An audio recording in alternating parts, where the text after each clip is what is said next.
ఇలా ఏది మాట్లాడినా అంతే. రైతు రుణమాఫీ కాలేదంటే హరీష్ రావు గారు ఇంటింటికి పోయి కాగితాలు జమ చేసి మాకు ఇవ్వాలంటాడు. లేదా కేంద్రం బడ్జెట్ ఇస్తలేదంటే కేసీఆర్ గారు దీక్ష చేయాలంటాడు. వరదలు వచ్చినాయి సాయం చేయంటే బీఆర్ఎస్ వాళ్ళు చేయాలంటాడు. మరి అన్ని మేం చేస్తే నువ్వెందుకయ్యా?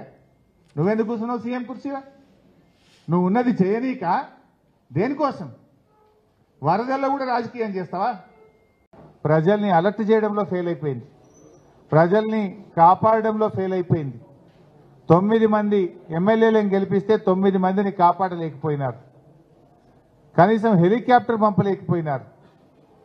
ఈ ముఖ్యమంత్రికి వ్యంగ్యం ఎక్కువ, పంతనం తక్కువ.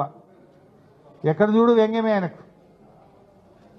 ఇప్పుడు పాలనపై పట్టుగోల్పై రేవంత్ రెడ్డి చీటికి మాటికి ప్రతిపక్షాల మీద బురద జల్లుతా ఉన్నాడు. ఇది నీ పరిపాలన వైఫల్యం.